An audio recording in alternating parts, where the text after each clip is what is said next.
Se oyó el alboroto de muchas voces en el ágora de Atenas.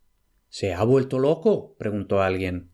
—Sí, es evidente que sí. Míralo, está subiéndose a la tribuna y lleva un gorro. ¡Pobre Solón! ¡Qué lástima que se le haya ido la cabeza de esta forma! Escucha, va a empezar a hablar. Los ciudadanos de Atenas se arremolinaron alrededor de la tribuna y escucharon a Solón. Lo normal era que solo los enfermos llevaran gorros, y la extraña aparición de Solón hizo que la gente creyera de inmediato los rumores de que se había vuelto loco. Empezó a recitar un poema que había compuesto. «Oíd y atended, de Salamina vine para mostraros vuestro error». Solón nació sobre el 638 a.C. y murió alrededor del 558 a.C. Salamina era una isla cuyas montañas se alzaban sobre el mar al oeste de Atenas. Pertenecía a los megarenses, que la habían tomado por la fuerza, y Solón animó tanto a los atenienses que los ciudadanos lo nombraron comandante de los hombres que habían de recuperar la isla. Solón se valió de la siguiente estratagema. Les dijo a unos cuantos jóvenes que se pusieran ropajes largos y sueltos que los hicieran parecer mujeres, y envió un mensaje a los guerreros megarenses en Salamina diciéndoles que pronto tendrían ocasión de apoderarse de las mejores doncellas de Atenas. Los megarenses, desconociendo que el mensaje era una trampa de Solón, embarcaron a toda prisa rumbo a la costa de Atenas y vieron lo que parecía ser un grupo de mujeres bailando en un festival. Con un grito se lanzaron hacia ellas, pero se sorprendieron cuando las supuestas señoras desenvainaron las espadas y opusieron una feroz resistencia. Al final, todos los megarenses murieron y Solón pudo capturar Salamina. En la historia de la guerra, en los tiempos antiguos, hay muchas estratagemas de este tipo. En otra ocasión, a los atenienses no les agradó tanto el uso de una treta de estas. La ciudad llevaba tiempo metida en disputas entre dos partidos que no estaban de acuerdo en cuanto a la mejor forma de gobierno del Estado, y unos cuantos hombres fueron atacados durante el conflicto y huyeron para refugiarse al templo de la diosa Atenea.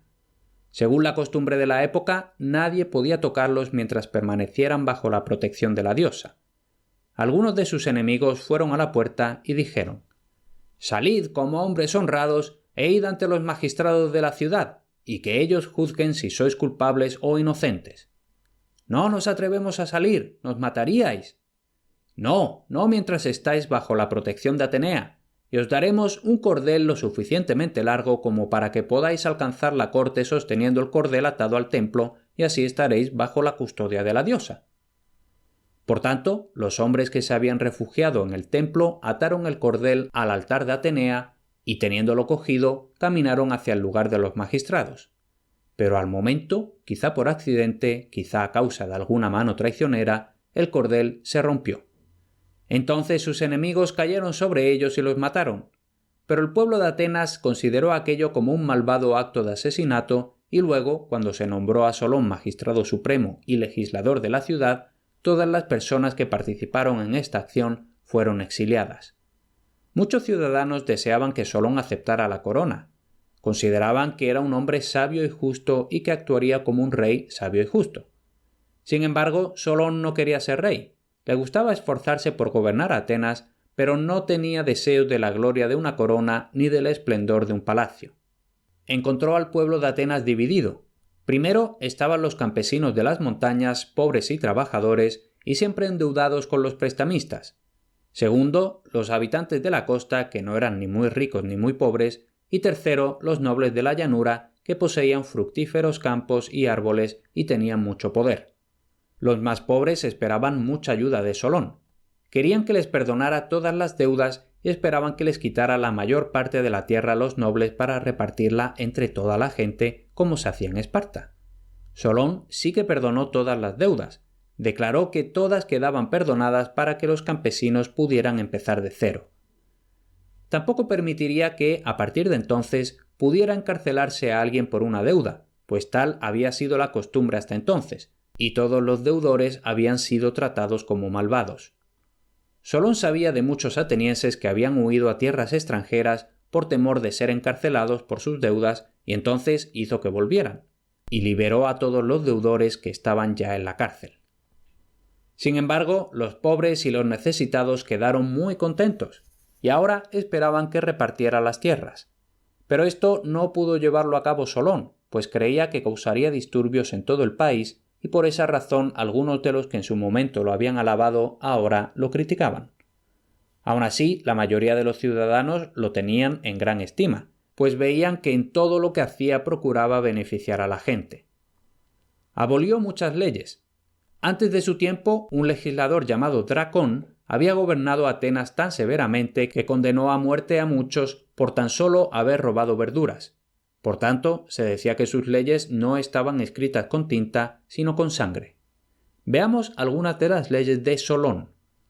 Dividió a la gente, excluyendo a los esclavos, en 4 clases. La primera era de los hombres que cada año obtenían 500 medidas de grano. Debían servir como jinetes en el ejército y podían votar en las elecciones. La segunda clase era de los hombres que cada año tenían 300 medidas de grano. También debían servir como jinetes y podían votar. La tercera clase era la de los hombres con 150 medidas de grano. Debían luchar como soldados de infantería y podían votar en las elecciones. La cuarta clase era de los que trabajaban por un jornal. Podían servir de infantería y en ese caso recibirían paga, mientras que las 3 primeras clases no la tenían. Pero no tenían voto, aunque podían asistir a la asamblea pública y gritar sí o no cuando los gobernantes proponían hacer algo especial. Solón estableció el Consejo de los 400 que gobernaban la ciudad de Atenas, algo así como un parlamento en la actualidad. Hizo una ley según la cual, cuando moría una persona, no se debía decir nada malo sobre ella. Otra ley decía que no se podía gastar demasiado dinero en funerales. Por ejemplo, no se debía sacrificar un buey en un funeral ni enterrar con el muerto más de 3 prendas de ropa. También instituyó una ley por la que ningún hombre estaba obligado a mantener a su padre anciano a menos que el padre le hubiera enseñado un oficio útil. Solón creía que esto haría que los padres se esmeraran más en la educación de profesiones útiles a sus hijos. Otra ley decía que no debían plantarse árboles a menos de 1,5 metros del jardín del vecino, no fuera que el árbol extendiera sus raíces hasta invadir el terreno de la parcela del vecino. Hizo además una ley que prohibía tener abejas a menos de 90 metros de los panales del vecino, y otra ley decía que un perro que mordiera a una persona debía estar encadenado a un árbol fuerte. Durante unos años viajó a muchas tierras y aprendió todo lo que pudo de la gente a la que conocía.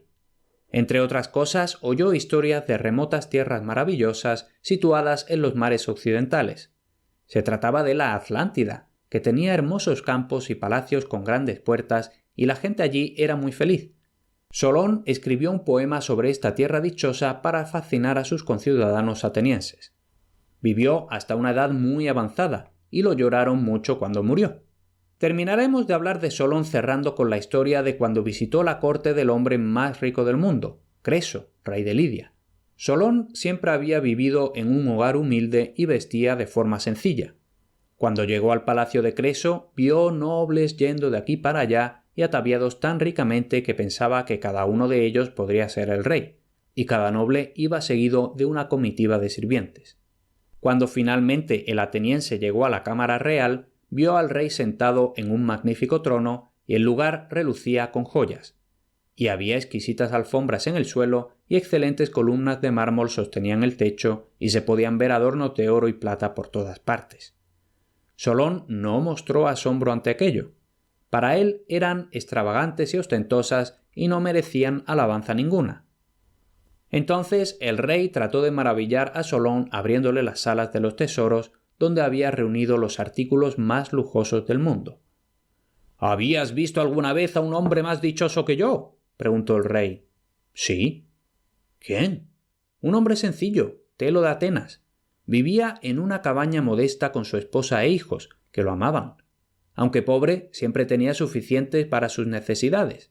Murió luchando por su país y sus vecinos honraron su memoria. Bueno, ¿y hay alguien más que sea más dichoso que yo? Sí. ¿Otro? ¿Y quién era? 2 hermanos que murieron tras mostrar gran veneración por su madre anciana. Ella deseaba asistir a la festividad del templo y estaba lista para ir, cuando vio que los bueyes que habían de tirar del carro estaban arando en el campo y no podían traerlos a tiempo. Sus hijos, para que la madre no se quedara sin ir, se uncieron ellos mismos como bueyes al carro y lo arrastraron, entre vítores de la gente del pueblo, hasta las puertas del templo. Asistieron al banquete contentos y amables y esa misma noche murieron, y todos honraron su memoria. Ya ves, oh rey, que no puedo decir que alguien es dichoso hasta que haya llegado al final de su vida. Un tiempo después, el ejército de Persia invadió el país. Creso fue hecho prisionero y Ciro, el rey de Persia, ordenó quemarlo en una hoguera. Mientras el desdichado rey estaba a punto de salir ardiendo, gritó: «¡Oh, Solón, Solón, Solón!». El rey Ciro ordenó a sus hombres que detuvieran la ejecución y le pidió a Creso que le dijera por qué invocaba a Solón, y Creso le contó la historia. Ciro se quedó pensando un rato y entonces ordenó liberar a Creso, no para volver a ser rey, pues aquello no lo haría más feliz, sino para que pudiera llevar una vida honorable.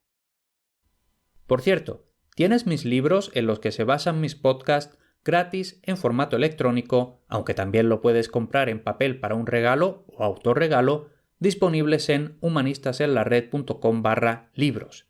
Y como me puedo imaginar que te apasiona el mundo clásico, seguro que te va a encantar mi boletín diario. Apúntate gratis en humanistasenlared.com/boletín.